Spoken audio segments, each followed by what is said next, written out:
Ladies and gentlemen, welcome to a late night edition of Brat Said That. I'm your host, Brat Jackson, along with my co-producer, Chad LGBT. Episode 66. We are on our way. I am excited. Hope everybody had a great week. Today is Wednesday, my dudes, and I'm just so excited. We got to talk about what just transpired, what happened last night, and what's going to happen for the rest of this series. Let's just get out of the way. We start inside the square circle, but the Knicks just took game one of the NBA Finals. Yes, 105-95, I think, was the final score. What a game. The Spurs were going with it. And then the Knicks came back, and then the Spurs took a 9-0 run, and then the Knicks ended in an 11-0 run, and it's 1-0 to New York Knicks. I am so excited. Go Knicks. They will have game 2 on Saturday, and I want to just be the first to say Knicks in 6. That sounds like a good theme. Knicks in 6. But also last night, a big back and forth game. The Vegas Golden Knights came back and won game 1. So Golden Knights are up 1-0 against Carolina Hurricanes. The New York Knicks are up 1-0 against the San Antonio Spurs. And the series has just begun. But if you're a fan of either team, can't complain. And plus, they were away in Carolina, and they were away in San Antonio, so we'll see what happens for the rest of this series. But we have to start inside the squared circle. Monday Night Raw was the other night, and we're going to all talk about what happened on Monday, because that's what we do on the show. We go and look at the Raw results. So, right up the top, we saw Tribal Chief Roman Reigns won in Italy.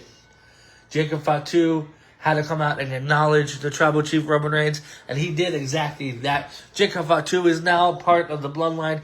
He said, Roman, I acknowledge you. Yes, that is right. So, still your Tribal Chief, still the head of the table, Roman Reigns. And now we got kicking off the King of the Ring and the Queen of the Ring. First semi-final match, Alba Family defeated the Intercontinental Champion Penta, Solo Sikoa, and Carmelo Hayes in a 4-way to move on. I don't think Alba's going to win it. I think he's going to get to maybe the finals or the very quarterfinals, and then Brock Lesnar is going to strike and become the next big thing and be like, you know what, Alba, it's me and you at SummerSlam. So Roka came out. She kind of made her presence known, like, hey, I defeated Becky. I'm here. I'm your new Raw WWE Intercontinental Women's Champion. So good for her. Like, a lot of people asked me, they were like, Brad, do you think it was too early for Sol Roka to become champion? And I'm like, no. I know she just got on the main roster, but it's not like the women's title. It's the secondary title. So it's okay for her to win that this early. It's got to be freshen up some new blood.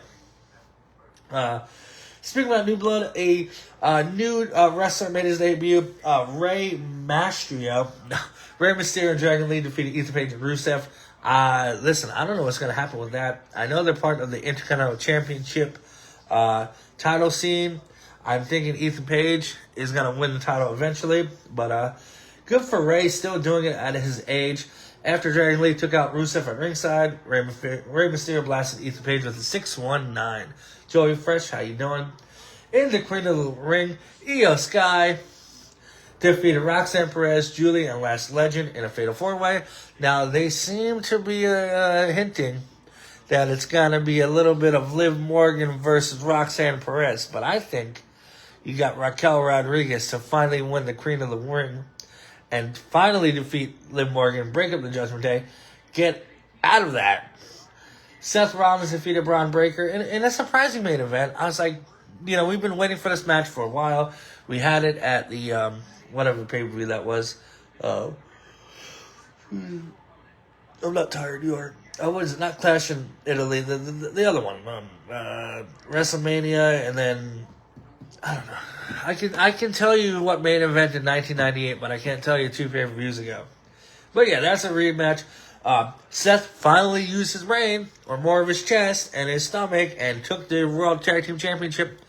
El Grande broke the Meltzer scale. Well, let me tell you something. El Grande Americano, no matter what, is 5 stars. You don't need an old doofus to tell you that. So I'm very glad. If Dave Meltzer did rate it 5 stars, which he probably won't. You know, it was a WWE match, so he's probably going to be 4.75, because that's how he is, because he's a shill. But, you know, that was the match of the year so far, and if any match really wants to top that, it's going to be a big challenge for them. But yeah, like I was saying, Montez Ford came out, helped Seth Rollins in a little bit. Braun Breaker speared Paul Heyman through the barricade. Really cool scene. Really, really cool. And then while Seth rolled to the outside, Breaker went into the ring, go for the spear. Seth had the World Tag Team title. Braun speared inside the title, knocked himself out. Rollins hit the curb stop, 1, 2, 3, and that was Raw. Nothing too crazy happened, really. You know, the mostly is Jacob acknowledging Roman Reigns. That's really what it is. And now he's part of the Bloodline, and we'll see what happens. People are saying that the Bloodline has lasted longer than the NWO. So, hey, you know what? We're going to talk more about the NWO today, because it is week 2. But before that, we have a huge, not one. Sorry, I got to fix this. Not 2. By the way, today's theme is Muhammad Ali. He passed away 10 years ago today. So I got a little documentary in the background. We're going to talk about Muhammad Ali at the end of the show. We're going to do the Queen of England. We're going to talk about the Queen. But like Muhammad Ali is much cooler. No disrespect to the Queen.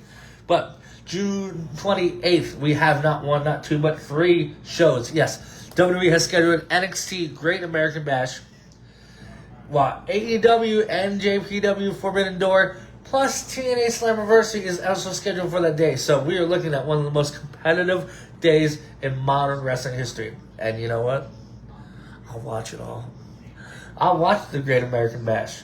I'll watch Forbidden Door. I'll watch Slammiversary. And we'll talk about it right here, because that's what we do.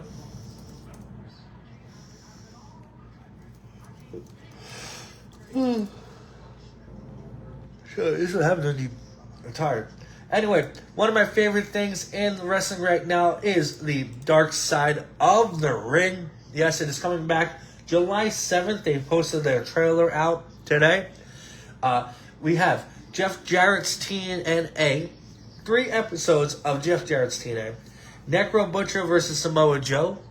The Big Boss Man. The Renegade. Paul Orndorff. Missy Hyatt and Zach Gowen. All big topics to talk about. I don't know really Paul Orndorff's story. He seemed to be, I don't think he really seemed to have a dark side of the ring to him. But I don't know. But dark side of the ring, I mean, they've hit all the topics you can really talk about. You know, the Montreal Screwjob. The Montreal Screwjob. The killing of Brody King. The Von Erichs before the Iron Claw came out. Gino Hernandez. New Jack. The Brawl for All. The final days of Owen Hart. Brian Pillman. Nick Gage. So, you know, it's I love Dark Side of the Ring. So I'm glad they're coming back. I haven't checked it out lately, but yeah. I mean, I haven't checked the last season out as much as I did the other 5 seasons. Hold on, I need to ask my co-producer to grab me a drink, because I am yawning like crazy. Because it is 8:40 past my bedtime. But we're just having fun tonight. Anyway, so, like we started last week, we're going to do week 2 of the NWO Chronicles. That's what it's going to be called, NWO Chronicles. So last week, Scott Hall made his debut. The takeover from WCW. He came out during the Mauler versus Steve Doll match and says, "You want a war? We got one." Hey there, McGrady. We're talking about the NWO. Then he said, "I got a big surprise for you next week." And out comes, who do you think? Diesel, a.k.a. Kevin Nash, came out the next week and said, "Hey, look at the adjective," even though he meant verb. This is where the big boys play, huh? The Knicks, we just talked about it, Jimmy. The Knicks came back to win 105-95. What a huge win for the Knicks. Jalen Brunson gave you a little bit of a scare, didn't talk about. Exited the game in the first quarter. Looked like he had a little bit of a knee problem. Came back. Had a little bit of an exit again with his ankle. But ended up with a game winner. The 9-0 run at the end to take game one. A huge game against Victor Wembanyama and the Spurs. So, but this was, week 2 was a huge one. And then they officially became the outsider. Let's see. Hall emerged last week. We talked about this as the episode aired. Hall, outsiders. Then let's see. Oh, a big surprise for fellow wrestler Sting on the Fight Nitro. The big surprise was revealed to be Kevin Nash. Hall and Nash were dubbed the outsiders. Randomly appearing at WCW events to cause trouble and inevitably be led out by security. So, if you haven't seen the NWO, check them out. One of the greatest factions of all time. We're doing this in real time. My co-producer, I love you. My co-producer got me a Coke Zero. But yeah, I know a lot of people want to talk about the Knicks, so we'll look at the Knicks box score. You know what? Because I feel like everybody here loves the Knicks. A lot of sloppy shots, I'll be honest. I know Brunson didn't have the game of the year for him, but let's see. Josh Hart, 3 points. Karl Anthony Towns, 18 points. Jalen Brunson, 30 points. 12 for 31. Oh, thank you, Landy Shamet, 13 points. He made a huge impact for the Knicks. Spurs, though, Victor Wembanyama, 26 points. Stephen Castle, 17 points. Dylan Harper, 16 points. But not enough. The Knicks take game 1, and I can't wait until game 2, Saturday. But also, we're going to move on to the MMA portion of the show, because next week we got UFC back in the Apex. Belal Muhammad, the former UFC welterweight champion, is taking on Gabriel Bonfim. Like I said, I hate the Apex. I wish they want to go to the Apex, but what are you gonna do? I don't book the fights. But Belal Muhammad is a former UFC welterweight champion. He is 24-5, coming off 2 losses. The one to Jack Della Maddalena to lose the welterweight title, and one to Ian Gary just back in November. So he is looking to bounce back. Gabriel Bonfim, we talked about him last time. We did a fight night. He is on a 4 fight win streak. Won against Randy Brown his last fight. So if everything looks the way it looks, Gabriel Bonfim's on the up and the former champion's on the down. But you never know what will happen. Belal could wrestle him for 5 rounds or get knocked out. Who knows? Brandon Allen, though, in the co-main event, 26-7, is taking on Edmund Shabazian. I know he was a huge prospect when he first came in the UFC, 11-0. Derek Brunson shut that down. He's kind of went back and forth to wins. He is on a 3-fight win streak, so this can be a time to really climb up the ranks for Edmund. Bryce Mitchell, White House card, can't wait. Speaking about White House card, Bryce Mitchell, who I'm surprised isn't fighting on the White House, 18-3, has lost back 1, back 2, back 3, so went back and forth in wins and losses. Yeah, the White House card is going to be something else. It's going to be a spectacle. It's going to be, we'll watch it. We'll give our predictions. We'll talk about it. I didn't think it was going to happen. So, yeah. Welcome to America. Speaking about Welcome to America, Ben Askren. Yes, if you don't know Ben Askren, former one welterweight champion, former Bellator champion, that 5-second loss from Jorge Masvidal. He went through some serious health issues. Retired in 2019. Was in the hospital this close from death's door. He needed a lung transplant, staph infection, a critical condition. He is I don't want to say 100% because I don't know him, but he is coming back to wrestle. Yes, he is going to be wrestling at RAF, Royal American Freestyle. He is a accomplished grappler.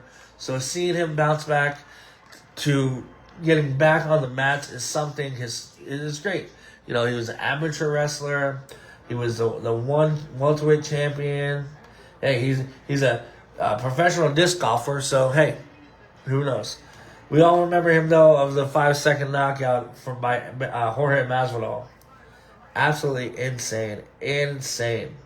But speaking about insane, it's insane this guy still fights Greg Hardy. Yes, you all remember Greg Hardy, former football player. Got a few fights in the UFC. Didn't do so good. The whole the Inhaler gate got knocked out by he got knocked out by bare knuckle fighting against Josh Watson, who I wasn't having the show, but something happened.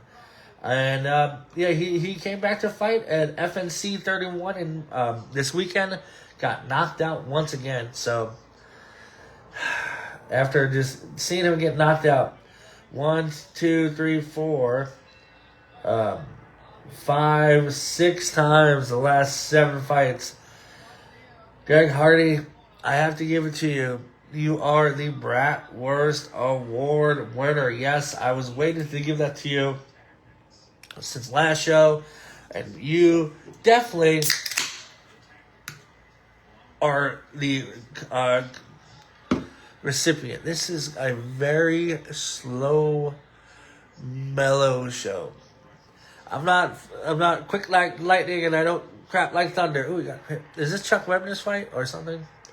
Anyway, speaking of that boxing fight, very controversial boxing fight. Holly Holm, former UFC bantamweight champion, stepped in and challenged Stephanie Han in a rematch for the WBA Women's Lightweight Championship in El Paso, Texas. Han retained the belt by majority decision with scores of 96-94, 96-94, and 95-95. Now, why are people upset? Holly Holm said she believes she won the fight. Several observers and analysts felt Holm's activity, movement, and ring control deserved the decision.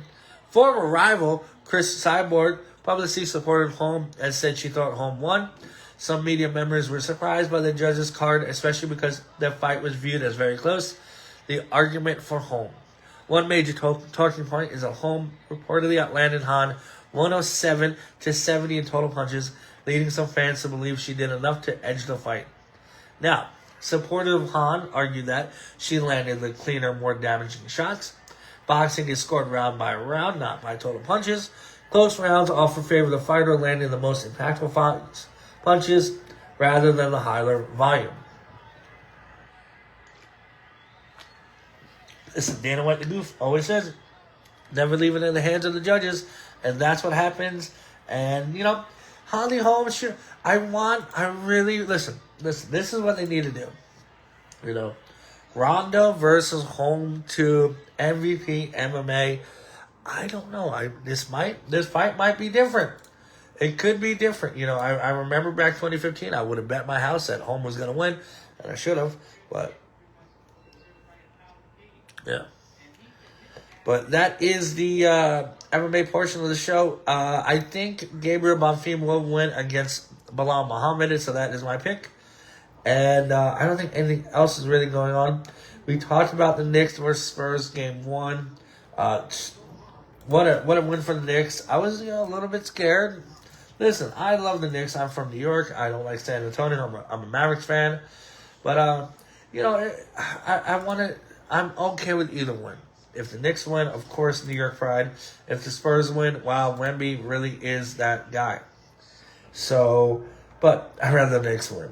105-95. They play again Saturday. We're going to talk about that. Actually, we're going to be on Sunday. We're not going to be on Saturday. But do you want to talk about Hall of Fame basketball coach Rick Adelman died at 79. That's a sad sad news. Rick Adelman, I know that name. Like, I was sad because I was like, oh, I actually recognize that name. Let's see. He played for the Rockets, the Trailblazers, Bulls, Jazz, and the Kings. Coached the Trailblazers, Warriors, Kings, Rockets, and Timberwolves. As a coach, 3-time NBA All-Star Game head coach. So, yeah, long-time head coach is definitely... Yeah, his fall off is crazy.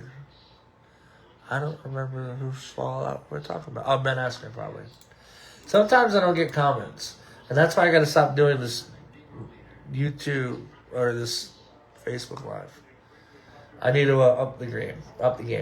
But we did talk about the Stanley Cup Game 1, the VGK. Vegas. You know what? Vegas Golden Knights, great name. Where's lost? The Las Vegas Golden Knights, okay? The Las Vegas, this is Las Vegas, okay? Where'd the loss go? I feel bad for the loss. But yeah, what was it, 5-4 last night? Back and forth. Let's see. Just a win for Vegas in the Carolina Hurricanes turf. Carter Hart, 27 shots against 27 saves. So 5-4. They will play again tomorrow at 5. We're gonna talk about that. Where I love this because it's a Stanley Cup and then it's the finals, and it's a Stanley Cup and then the finals, and then the Stanley Cup and then the finals. There is something I've always wanted to talk about. I didn't think it happened yet. I thought it was later in the month, but it is the anniversary of the 48-out perfect game, Armando Galarraga's near-perfect game. Now, I am going to talk about this because if you don't know what this game is all about, let me explain to you. Excuse me. A perfect game is when one pitcher, 27 up, 27 down. No runs, no hits, no walks, no nothing. Okay? Armando Galarraga from the Detroit Tigers faced the Cleveland Indians. Okay? It's very important. The very last batter came up. Let's see. I want to try to get let's see. All right, Detroit in the top of the ninth inning, Tiger center Austin Jackson executed an over-the-shoulder catch on the run to retire Cleveland's. After Mike Redmond grounded out of second base out, Jason Donald. Okay, if you ever need a trivia question, Jason Donald hit a soft ground ball that first baseman Miguel Cabrera, legend Hall of Famer, ranged far to his right to retrieve. Cabrera threw to Galarraga, I'm going to call him Armando, who was covering first base. Donald was ruled safe, but video replay showed that Cabrera's throw beat Donald to the bag. Donald advanced to score at third base on and then Brandon Ing grounded out.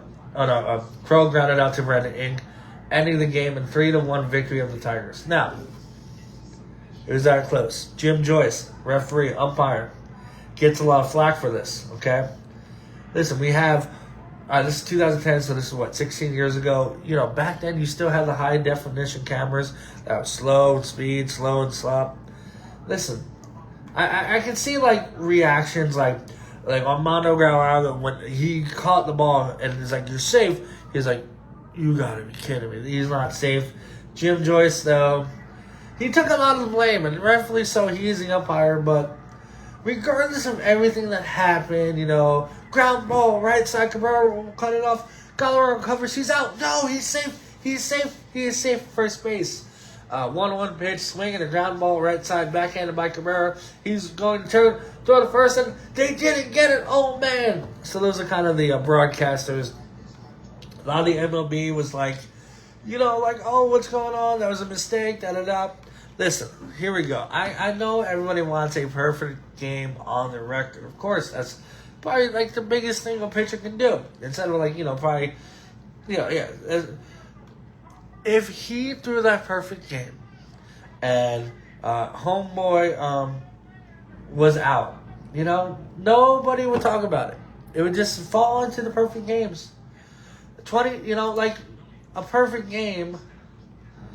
Can you name all the perfect games? No. But you can name the Armando Galarraga near perfect game. So I think this might have been the worst thing to happen to him, but also the best, because you got this little chubby guy talking about it 16 years later.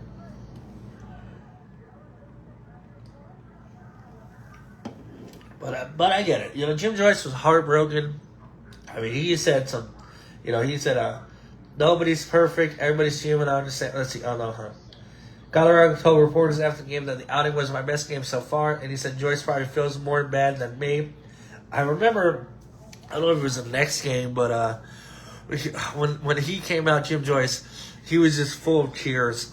I get it. People make mistakes, and, but damn, man, call the out. Like, I don't care if it was, perfect game. Just say he's out.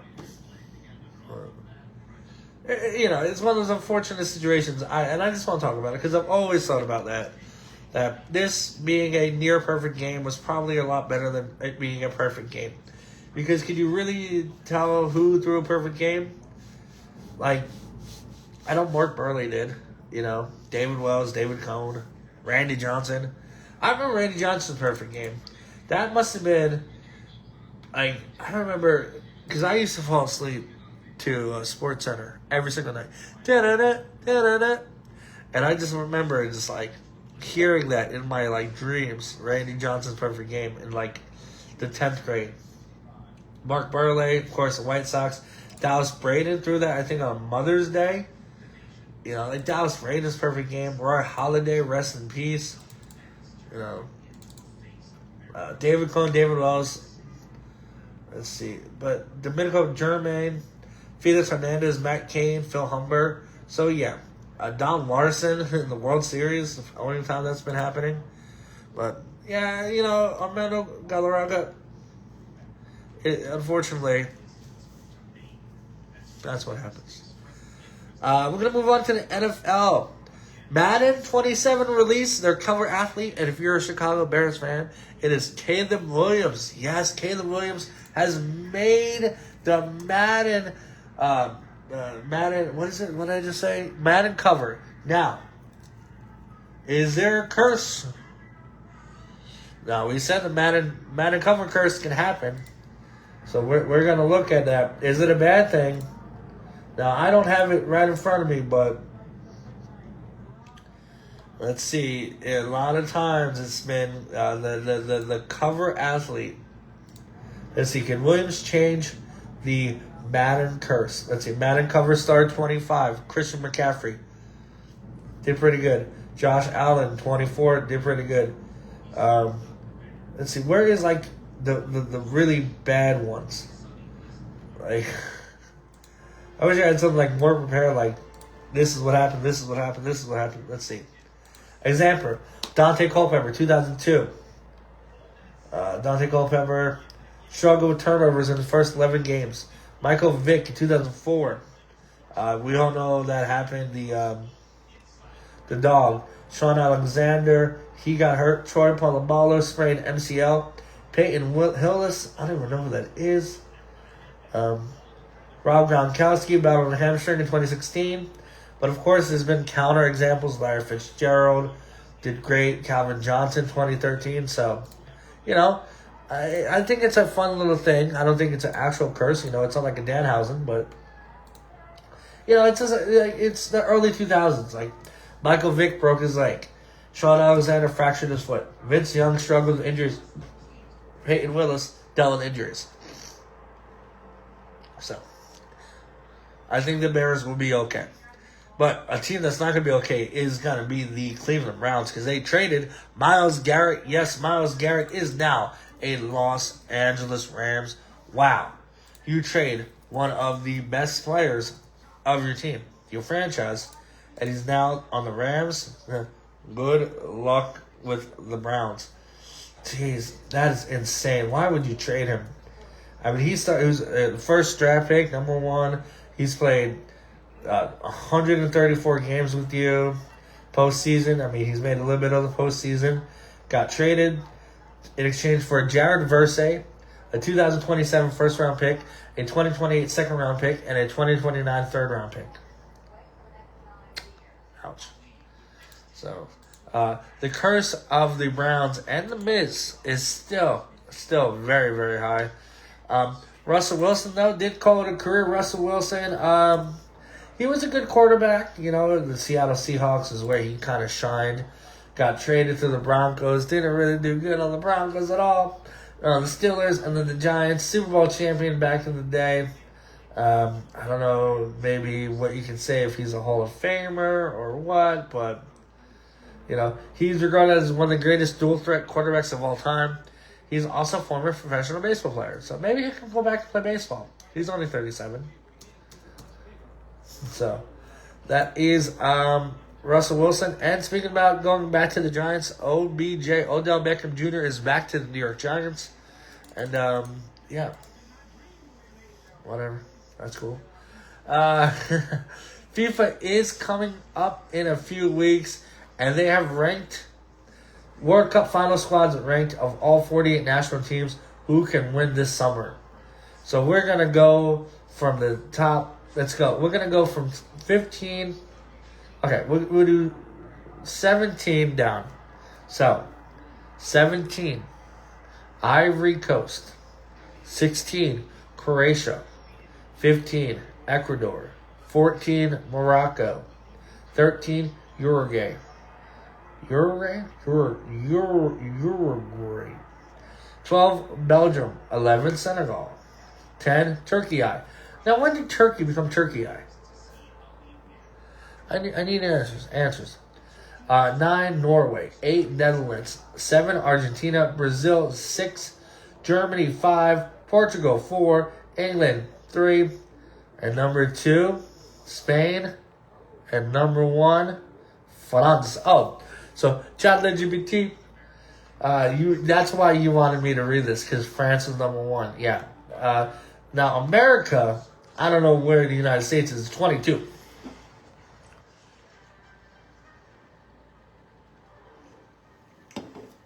So America's number 22. Japan 21. Sweden 20. Switzerland 19, and Colombia is 18. So that racks up the top 22. I gotta find this segment to talk about FIFA. I'll watch a couple games, of course, when America plays, but I don't know too much about FIFA.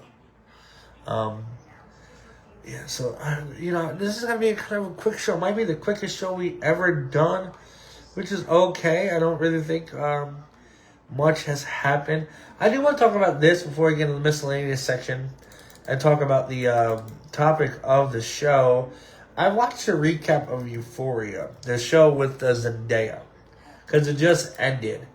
And, listen, it started in 2019. It's got 3 seasons with 26 episodes.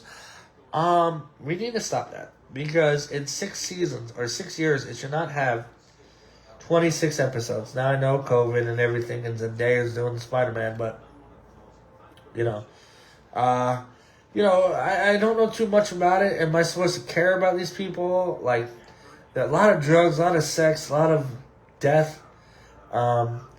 Spoilers, Zendaya's character, Rue Bennett, dies. She dies of a drug overdose.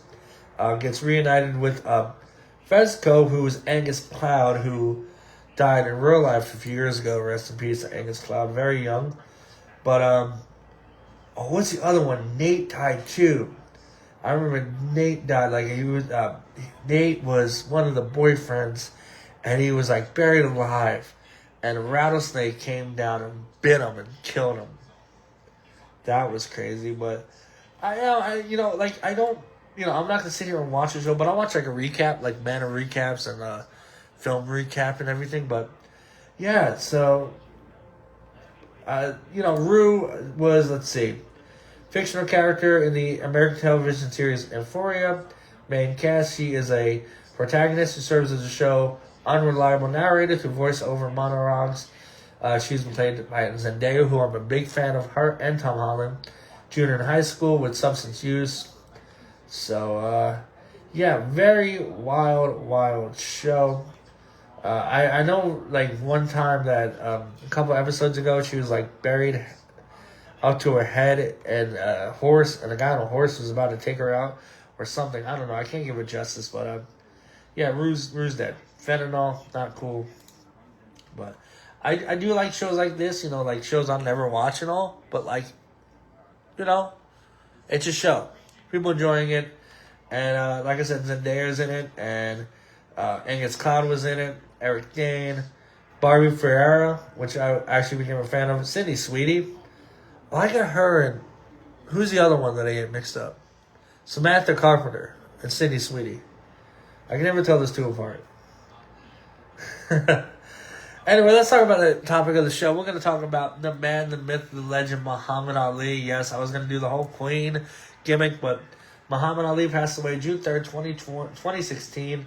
And what can you talk about? He's the greatest, the greatest of all time. He really is. Like, he is, people say, like, the Babe Ruth of boxing, or the Muhammad Ali of everything else.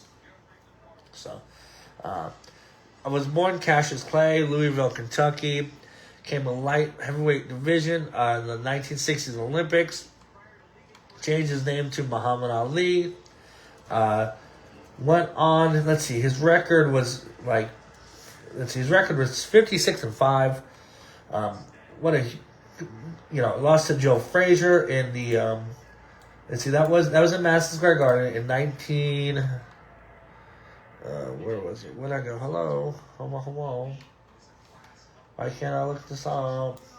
Let's see. I remember Joe Frazier, his first loss, 1971 Madison Square Garden. Went on to defeat everybody. Lost to Ken Norton. I think he beat Joe Frazier once, or what was it? Sonny Liston. I remember he fought Liston twice. And then Joe Frazier he lost to. Ken Norton he lost to, but one Ken Norton beat Joe Frazier once again. And then Chuck Webner. So I'm going to talk about Chuck Webner. Chuck Webner was a boxer for Muhammad Ali in 1975. Became this close, dropped Ali, or Ali tripped, who knows. But Webner went on to be the inspiration for Rocky. So I always thought that was interesting. Fought George Foreman, beat Joe Frazier once again. The Thriller in Manila, that's it. Ali wins by corner retirement in round 14. Went on to win, lost to Leon Spinks, Larry Holmes, and Trevor Berbick. So 56-14, heck of a career. Just, Ali appeared on the cover of Sports Illustrated 38 occasions. Second only to Michael Jordan's 50. He's also appeared on Time Magazine 5 times. And just, When We Were Kings, a documentary about Rumble in the Jungle, won the Academy Award for Best Documentary Feature. Who can remember the 2001 biopic, Ali with Will Smith? Man, you almost petty enough to play me. And so this is crazy. So in 2002, Ali was honored with a star on the Hollywood Walk of Fame for his contributions to entertainment industry. His star is this is true fact, this is a fun fact. His star is the only one to be mounted on a vertical surface out of the request of Muhammad, a name he shares with the Islamic prophet, not to be walked on. So I thought that was always cool. And he was also huge into wrestling too. He was at the first WrestleMania. He fought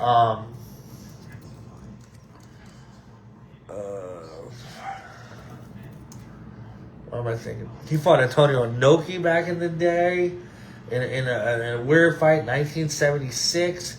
It's kind of sad to see him at the end of his career, but he fought Superman. He fought Superman.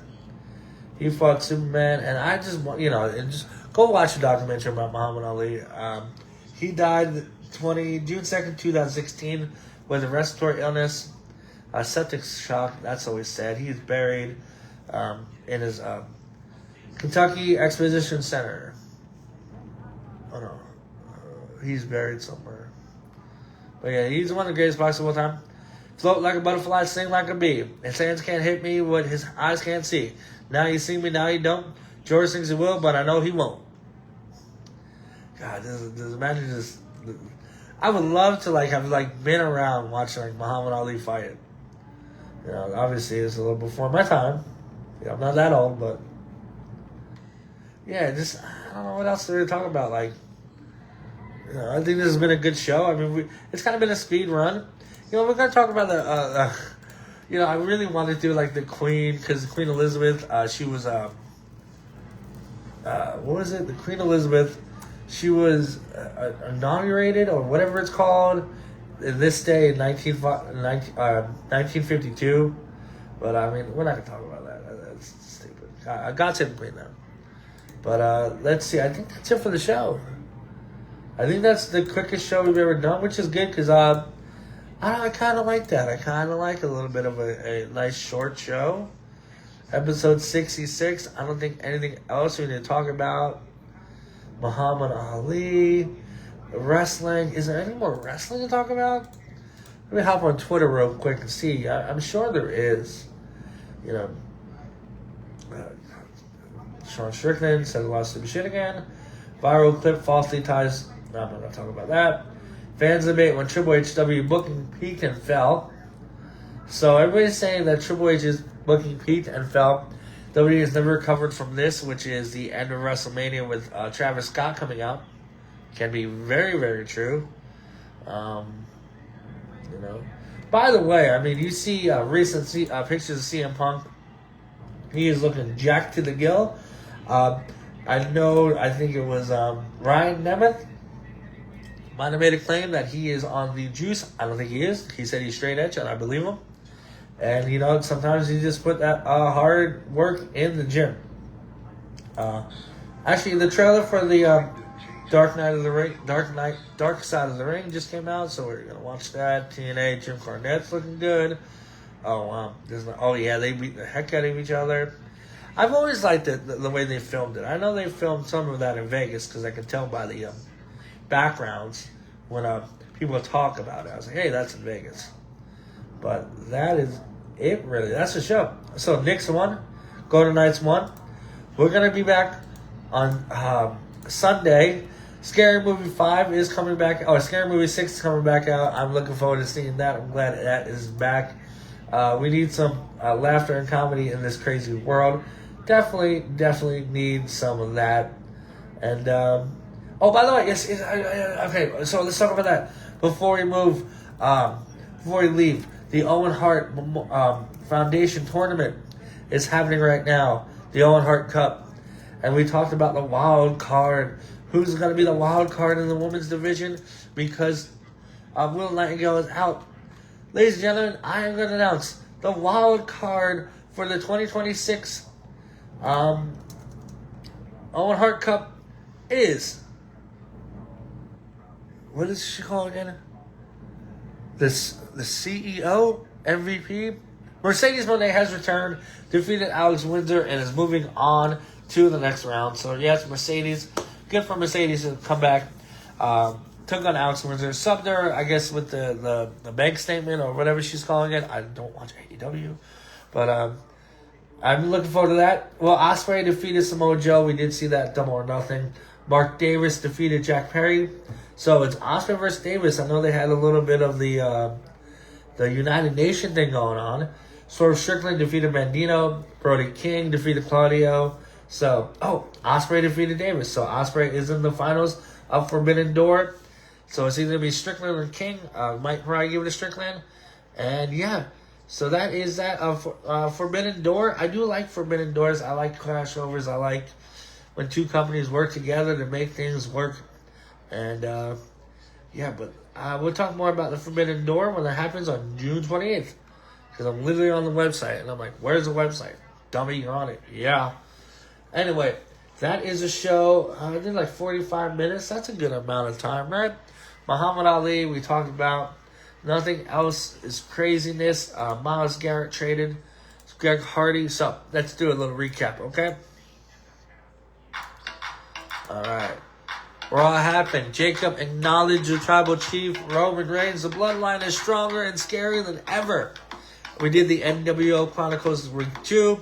We'll talk more about the NWO forming. Dark Side of the Ring Season 7 trailer came out. Check that out. UFC APEX, Belal versus Bonfim. That's going to happen this Saturday.